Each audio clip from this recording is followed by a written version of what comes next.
Hi hello Swathi Ganga Kannada YouTube ಚಾನಲ್ಗೆ ಎಲ್ಲರಿಗೂ ಸ್ವಾಗತ ಸುಸ್ವಾಗತ. ಇವತ್ತಿನ ವಿಡಿಯೋದಲ್ಲಿ ಏನೆಲ್ಲ ಒಂದು ತಿಳಿಸ್ಕೊಡ್ತಾ ಇದ್ದೀನಿ. ಇವತ್ತು ಮಾಘ ಪೌರ್ಣಿಮೆ ದಿವಸ ನಾವು ಮಾಡಲೇಬೇಕಾಗಿರುವಂಥ ಒಂದಷ್ಟು ಕೆಲಸಗಳ ಬಗ್ಗೆ ತಿಳಿಸ್ಕೊಡ್ತೀನಿ. ಖಂಡಿತವಾಗ್ಲೂ ಯಾರೂ ಕೂಡ ಮಿಸ್ ಮಾಡೋದಕ್ಕೆ ಹೋಗಬೇಡಿ. ಈ ಒಂದು ಕೆಲಸಗಳನ್ನು ನಿಮ್ಮ ಮನೆಯಲ್ಲಾಗಿರಬಹುದು, ಮತ್ತು ನಿಮ್ಮ ಅಂಗಡಿ ಕಚೇರಿಗಳಲ್ಲಾಗಿರಬಹುದು, ಮತ್ತು ಶಕ್ತಿಶಾಲಿಯಾಗಿರುವಂಥ ದೇವಸ್ಥಾನಕ್ಕೆ ಹೋಗಿ ಯಾವ ರೀತಿಯಾಗಿ ಪೂಜೆಯನ್ನು ಮಾಡಬೇಕು, ಅಲ್ಲಿ ಏನು ವಸ್ತುವನ್ನು ತರಬೇಕು ಅನ್ನೋದನ್ನು ಸಹ ನಾನಿಲ್ಲಿ ತಿಳಿಸ್ಕೊಡ್ತೀನಿ. ನಿಮಗೂ ಕೂಡ ಅಷ್ಟೇ. ವಿಡಿಯೋ ಇಷ್ಟ ಆಗ್ತಾಯಿದ್ರೆ ಲೈಕ್ ಮಾಡಿ, ಶೇರ್ ಮಾಡಿ, ಸಬ್ಸ್ಕ್ರೈಬ್ ಮಾಡ್ಕೊಳ್ಳಿ. ಬನ್ನಿ ವಿಡಿಯೋನ ಶುರು ಮಾಡ್ಕೊಳ್ಳೋಣ. ನೋಡಿ, ಮಾಘ ಪೌರ್ಣಮಿ ಬಂದು ನಮಗೆ ಭಾನುವಾರ ದಿವಸ ಬಂದಿರೋದ್ರಿಂದ ಅವತ್ತಿನ ದಿವಸ ವಿಶೇಷವಾಗಿ ಕಾಲಭೈರೇಶ್ವರನ ನಾವು ಆರಾಧನೆಯನ್ನು ಮಾಡೋದ್ರಿಂದ ಕೂಡ ನಮಗೆ ಏನಾನ ಒಂದು ದೋಷಗಳಿದ್ರೂ ಕೂಡ ಪರಿಹಾರವಾಗುತ್ತೆ. ಮತ್ತು ಅವತ್ತು ಸೂರ್ಯದೇವನಿಗೂ ಮೊನ್ನೆ ಯಾರೆಲ್ಲ ರಥಸಪ್ತಮಿಯನ್ನು ಆಚರಣೆಯನ್ನು ಮಾಡ್ಕೊಳ್ಳೋದಕ್ಕೆ ಸಾಧ್ಯವಾಗಿಲ್ವೋ ಅವತ್ತಿನ ದಿವಸ ಪೌರ್ಣಮಿ ಕೂಡ ಇದೆ. ಅವತ್ತಿನ ದಿವಸ ಕೂಡ ನೀವು ಸೂರ್ಯನಾರಾಯಣರನ್ನು ಬೆಳಗ್ಗೆ ಆರಾಧನೆಯನ್ನು ಮಾಡಬಹುದು. ಏನೂ ನಮ್ಮ ಕೈಯಲ್ಲಿ ಮಾಡೋಕ್ಕೆ ಸಾಧ್ಯ ಇಲ್ಲ ಅಂದರೂ ಸೂರ್ಯನಿಗೆ ಒಂದು ಅರ್ಘ್ಯವನ್ನು ಕೊಟ್ಟರು ಕೂಡ ಅದರಿಂದ ನಮಗೆ ಫಲ ಅನ್ನುವಂಥದ್ದು ತುಂಬ ಅಂದರೆ ತುಂಬ ವಿಶೇಷವಾಗಿ ಸಿಗುವಂಥದ್ದು. ಇವತ್ತು ಬಂದು ಜಯ ಏಕಾದಶಿ ಅನ್ನುವಂಥದ್ದು ಇದೆ. ಇವತ್ತು ಏನೇ ಒಂದು ಕೆಲಸಗಳನ್ನು ನೀವು ಪ್ರಾರಂಭ ಮಾಡಿದ್ರು ನಿಮಗೆ ವಿಜಯ ಅನ್ನುವಂಥದ್ದು ಕಟ್ಟಿಟ್ಟ ಬುತ್ತಿ ಅನ್ನೋದನ್ನು ತಿಳಿಸ್ತೀನಿ. ಬನ್ನಿ, ಆವತ್ತು ಪೌರ್ಣಮಿ ದಿವಸ ಏನೆಲ್ಲ ಒಂದು ಕೆಲಸಗಳನ್ನು ಮಾಡಬೇಕು ಅನ್ನೋದನ್ನು ತಿಳಿಸ್ಕೊಡ್ತೀನಿ. ನೋಡಿ, ಭಾನುವಾರ ದಿವಸ ಪೌರ್ಣಮಿ ಆಗಿರೋದ್ರಿಂದ ನೀವು ಶನಿವಾರ ದಿವಸನೇ ನಿಮ್ಮ ದೇವರ ಮನೆಯ ಸಾಮಗ್ರಿಗಳನ್ನು ಕ್ಲೀನಾಗಿ ವಾಶ್ ಮಾಡಿ ಇಟ್ಕೊಳ್ಳಿ. ಆವತ್ತು ಪೌರ್ಣಮಿಯ ಪೂಜೆ ಮಾಡೋದಕ್ಕೆ ಪ್ರತಿಯೊಬ್ಬರು ತಿಂಗಳು ಬರುವಂಥ ಪೌರ್ಣಮಿಗಳನ್ನ, ವಿಶೇಷವಾಗಿ ಅಮಾವಾಸ್ಯೆ ಪೌರ್ಣಮಿಗೆ ತುಂಬ ಅಂದರೆ ತುಂಬ ಚೆನ್ನಾಗಿ ಪೂಜೆಯನ್ನು ಮಾಡ್ಕೊಳ್ತಾರೆ. ಅವರ ಮನೆ ದೇವರು ವಾರಗಳು ಕೂಡ ಅಮಾವಾಸ್ಯೆ ಮತ್ತು ಪೌರ್ಣಮಿ ಕೂಡ ನಮ್ಮ ಮನೆ ದೇವರುಗಳನ್ನು ಅವತ್ತಿನ ದಿವಸ ನಾವು ಆರಾಧನೆ ಮಾಡಿದ್ದೇ ಆದರೆ ನಮಗೆ ತುಂಬ ಅಂದರೆ ತುಂಬ ಶೀಘ್ರವಾಗಿ ಫಲ ಸಿಗುವಂಥದ್ದು, ನಮಗೆ ಮನೆಯಲ್ಲಿ ಕಲಹಗಳನ್ನುವಂಥದ್ದು ಕಮ್ಮಿ ಆಗುವಂಥದ್ದು. ಹಾಗಾಗಿ ತಿಳಿಸ್ತಾ ಇದ್ದೀನಿ. ಈ ಅಮಾವಾಸ್ಯೆ ಪೌರ್ಣಮಿ ಸಂದರ್ಭಗಳಲ್ಲಿ ಕುಲದೇವರಿಗೆ, ಮನೆ ದೇವರಿಗೆ, ಇಷ್ಟ ದೇವರಿಗೆ ನಾವು ಒಂದು ಪ್ರಾರ್ಥನೆ ಮಾಡೋದಾಗಿರ್ಬೋದು, ಪೂಜೆಯನ್ನು ಸಲ್ಲಿಸೋದಾಗಿರ್ಬೋದು, ವಿಶೇಷ ಶಕ್ತಿ ಅನ್ನುವಂಥದ್ದು ಲಭಿಸುತ್ತೆ. ನಮಗೂ ಕೂಡ ಅಷ್ಟೇ. ನಾವು ಏನೇ ಒಂದು ಅಂದ್ಕೊಂಡ್ರೂ ಕೂಡ ಬೇಗನೆ ಕೆಲಸ ಆಗುವಂಥದ್ದು. ಇವಾಗ ಪೌರ್ಣಮಿ ದಿವಸ ಮಾಡಲೇಬೇಕಾಗಿರುವಂಥ ಕೆಲಸಗಳನ್ನ ತಿಳಿಸ್ಕೊಡ್ತೀನಿ. ನೋಡಿ, ಶಕ್ತಿಶಾಲಿಯಾಗಿರುವಂಥ ದೇವಸ್ಥಾನಗಳು ನಾನು ಹೇಳ್ತಾ ಇರೋದು. ಇವಾಗ ದುರ್ಗಾ ಪರಮೇಶ್ವರ ಆಗಿರಬಹುದು, ದುರ್ಗಾದೇವಿ ಆಗಿರಬಹುದು, ಭದ್ರಕಾಳಿ ದೇವಿ ಆಗಿರಬಹುದು, ಮತ್ತು ಈ ಒಂದು ಪ್ರತ್ಯಂಗಿರಿಯ ದೇವಿ ಆಗಿರಬಹುದು, ಮತ್ತು ಮಾರಿಯಮ್ಮ ದೇವರು, ಹೆಣ್ಣು ದೇವರು, ಶಕ್ತಿ ದೇವತೆಗಳು ಏನಿದ್ದಾರೋ ಅವತ್ತಿನ ದಿವಸ ಪೌರ್ಣಮಿ ಆಗಿರ್ಬೋದು, ಅಮಾವಾಸ್ಯೆಗಾಗಿರ್ಬೋದು ಅಲ್ಲೇ ಪೂಜೆಗಳಾಗಿರ್ಬೋದು, ಹೋಮಗಳಾಗಿರ್ಬೋದು ಮಾಡ್ತಾ ಇರ್ತಾರೆ. ಇಲ್ಲ ಅಂತಂದರೆ ಅವತ್ತಿನ ದಿವಸ ವಿಶೇಷವಾಗಿ ಪೂಜೆಗಳನ್ನು ಮಾಡ್ತಾ ಇರ್ತಾರೆ ಶಕ್ತಿ ದೇವತೆಗಳ. ಇದು ನೋಡಿ, ಕಾಲಭೈರೇಶ್ವರ ದೇವಸ್ಥಾನ. ಇದು ದೇವಸ್ಥಾನನೇ ಸಪ್ರೇಟಾಗಿದೆ.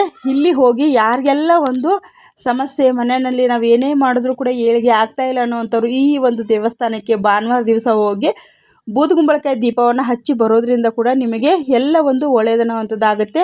ಪೌರ್ಣಮಿ ದಿವಸ ವರಾಹಮ್ಮನ ದೇವಸ್ಥಾನಕ್ಕೂ ಹೋಗ್ಬಿಟ್ಟು ಬನ್ನಿ.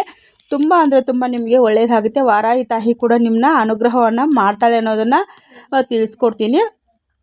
ಮತ್ತು ಇನ್ನೊಂದೇನಪ್ಪ ಅಂದರೆ, ಇವಾಗ ಶಕ್ತಿಶಾಲಿ ಆಗಿರುವಂಥ ದೇವಸ್ಥಾನಗಳಿಗೆ ಹೋಗಿರ್ತೀರಲ್ವ, ನಿಮ್ಮ ಮನೆಯಿಂದ ನೀವು ಒಂದು ಲಿಂಬೆಹಣ್ಣನ್ನು ತೆಗೆದುಕೊಂಡು ಹೋಗಬೇಕು. ಲಿಂಬೆಹಣ್ಣನ್ನು ತೆಗೆದುಕೊಂಡು ಹೋಗಿ ನಿಮ್ಮ ಮನೆಗೆ ನೀವು ದೃಷ್ಟಿ ತೆಗೆದನ್ನ ಬೇಕಿದ್ರೆ ತೆಗೆದುಕೊಂಡು ಹೋಗ್ಬೋದು. ಇಲ್ಲ ಅಂದರೆ ಹಾಗೆ ನಿಮ್ಮ ಮನೆಯಲ್ಲಿ ಇಟ್ಟು, ಅಂದರೆ ಅಂಗಡಿಯಿಂದ ಹಾಗೆ ತೆಗೆದುಕೊಂಡು ಹೋಗಬಾರ್ದು, ಮನೆಯಿಂದನೇ ತೆಗೆದುಕೊಂಡು ಹೋಗಬೇಕು. ಮನೆಯಿಂದ ತೆಗೆದುಕೊಂಡು ಹೋಗ್ಬಿಟ್ಟು ಗರ್ಭಗುಡಿಯ ಆಚೆ ಕಡೆಗೆ ಅಥವಾ ಗರ್ಭಗುಡಿ ಪ್ರವೇಶ ಆಗ್ತಿದ್ದಂಗೆ ಒಂದು ತ್ರಿಶೂಲವನ್ನು ನೆಟ್ಟಿರ್ತಾರೆ. ದೇವಿ ಎದುರುಗಡೆಗೆ ಇರುವಂಥದ್ದು. ಆ ಒಂದು ಶಕ್ತಿ ದೇವತೆಗೆ ನೀವು ಆ ಒಂದು ನಿಮ್ಮ ಮನೆಗೆ ಏನು ಒಂದು ದೃಷ್ಟಿಯನ್ನು ತೆಗೆದಿತ್ತಿರೋ ಒಂದು ನಕಾರಾತ್ಮಕ ಶಕ್ತಿ ಅನ್ನುವಂಥದ್ದು ಇರುತ್ತೆ. ಮತ್ತು ತುಂಬ ಜನಕ್ಕೆ ಮಾತ್ರದ ಒಂದು ಭಯ ಅನ್ನುವಂಥದ್ದು ಕೂಡ ಇರುತ್ತೆ. ಅಂಥವರು ಈ ಒಂದು ಲಿಂಬೆಹಣ್ಣು ತೆಗೆದುಕೊಂಡು ಹೋಗಿ ಆ ತ್ರಿಶೂಲಕ್ಕೆ ಚುಚ್ಚಿ ಬರೋದ್ರಿಂದ ಒಂದು 3 ಪೌರ್ಣಮಿ, ಒಂದು 5 ಪೌರ್ಣಮಿಗಳು ಈ ರೀತಿಯಾಗಿ ಮಾಡೋದ್ರಿಂದ ನಿಮ್ಮ ಮನೆಯಲ್ಲಿರುವಂಥ ಒಂದು ನೆಗೆಟಿವ್ ಎನರ್ಜಿ ಅನ್ನುವಂಥದ್ದು ಕೂಡ ದೂರವಾಗುತ್ತೆ. ಆ ದೇವಸ್ಥಾನದಿಂದ ನೀವು ಏನು ತರಬೇಕಂದ್ರೆ, ಅಲ್ಲಿ ತುಂಬ ದೇವಸ್ಥಾನಗಳಲ್ಲಿ ಇವಾಗ ಮುತ್ತು ಮಾರಿಯಮ್ಮ ದೇವಸ್ಥಾನದಿಂದ 11 ಮೆಣಸಿನಕಾಯಿಯನ್ನು ಚುಚ್ಚಿ ಲಿಂಬೆಹಣ್ಣನ್ನ ಕೊಡ್ತಾರೆ. ಅಲ್ಲಿ ಒಂದು 10 ರೂಪಾಯಿ ಚಾರ್ಜ್ ಮಾಡ್ತಾರೋ 20 ರೂಪಾಯಿ ಚಾರ್ಜ್ ಮಾಡ್ತಾರೋ ಗೊತ್ತಿಲ್ಲ. ಅಲ್ಲಿ 11 ಮೆಣಸಿನಕಾಯಿಗಳು, 9 ಮೆಣಸಿನಕಾಯಿಗಳನ್ನ ಚುಚ್ಚಿರ್ತಾರೆ. ವಿಶೇಷವಾಗಿ ಮಾರಿಯಮ್ಮ ದೇವಸ್ಥಾನಗಳಲ್ಲಿ ಜಾಸ್ತಿ ಲಿಂಬೆಹಣ್ಣನ್ನು ಚುಚ್ಚಿ ಕೆಳಗಡೆ ಲಿಂಬೆಹಣ್ಣು ಇರುತ್ತೆ. ಮತ್ತು ಒಂದೊಂದು ಸತಿಗೆ ಈ ಇಚ್ಚಿಲು ಅಂತಾರಲ್ವ, ಇಚ್ಚಿಲು ಕೂಡ ಅವರು ಹಾಕಿರ್ತಾರೆ. ಇಚ್ಚಿಲಿರುವಂಥದ್ದು ಗಾಡಿಗಳಿಗೆ ಕೊಡ್ತಾರೆ. ಮನೆಗಂತಂದರೆ ಒಂದು 11 ಮೆಣಸಿನ್ಕಾಯಿ 9 ಮೆಣಸಿನ್ಕಾಯಿ ಅವರು ಚುಚ್ಚಿ ಕೊಡೋವಂಥದ್ದು. ಇದನ್ನು ತೆಗೆದುಕೊಂಡು ಹೋಗಿ ತಾಯಿಯ ಮಡಿಲಿನಲ್ಲಿ ಎತ್ಕೊಂಡು ಹೋಗಿ ನಾವು ಎಷ್ಟು ಜನ ತೆಗೆದುಕೊಂಡು ಹೋಗಿರ್ತೀವೋ ಆ ತಾಯಿಯ ಮಡಿಲಿನಲ್ಲಿ ಎಲ್ಲ ಲಿಂಬೆಹಣ್ಣುಗಳನ್ನು ಇದು ಹಾಕಿಬಿಡ್ತಾರೆ. ಆವಾಗ ನಿಮ್ಮ ಮನಸ್ಸಲ್ಲಿ ಏನೇ ಒಂದು ಕೋರಿಕೆ ಇದ್ದರೂ ಕೂಡ ಆ ತಾಯಿ ಬಳಿ ಕೇಳ್ಕೊಳ್ಬೇಕು.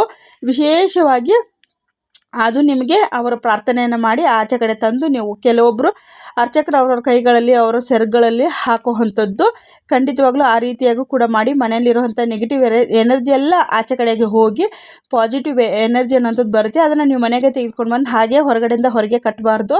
ದೇವ್ರ ಮನೆಗೆ ತಂದು ಅದನ್ನು ಸ್ವಲ್ಪ ಹೊತ್ತು ಇಡಬೇಕು. ಇಟ್ಟು ನಿಮ್ಮ ಮನೆಯ ದೇವ್ರ ಮನೆಗೆ ದೀಪವನ್ನು ಹಚ್ಚಿ ಧೂಪ ದೀಪ ನೈವೇದ್ಯವೆಲ್ಲ ತೋರಿಸ್ಬೇಕು. ತೋರಿಸಿ ತದನಂತರದಲ್ಲಿ ನೀವು ನಿಮ್ಮ ಮನೆಯ ಮುಖ್ಯ ದ್ವಾರದಲ್ಲಿ ಒಳಗಡೆ ಯಾರೆಲ್ಲ ಪ್ರವೇಶ ಆಗ್ತಿರೋ ಆಚೆ ಕಡೆಗೆ ಕಟ್ಟುವಂಥದ್ದು. ಆ ರೀತಿ ಮಾಡೋದ್ರಿಂದ ದುಷ್ಟ ಶಕ್ತಿ ಅನ್ನುವಂಥದ್ದು ನಮ್ಮನೆಗೆ ಪ್ರವೇಶ ಮಾಡೋದಿಲ್ಲ.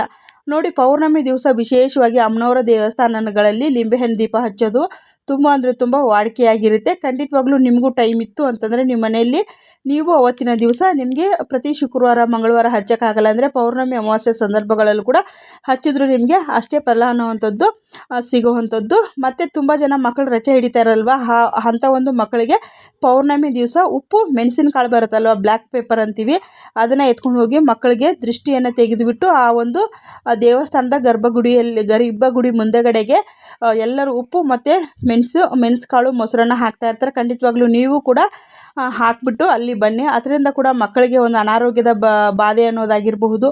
ಮಕ್ಕಳು ಚೆನ್ನಾಗಿ ಊಟ ತಿಂದ್ಕೊಂಡು ಉಣ್ಕೊಂಡು ಚೆನ್ನಾಗಿ ಬೆಳೀತಾರೆ. ವಿಡಿಯೋ ಇಷ್ಟ ಆಗಿದ್ರೆ ಲೈಕ್ ಶೇರ್ ಕಮೆಂಟ್ ಸಬ್ಸ್ಕ್ರೈಬ್.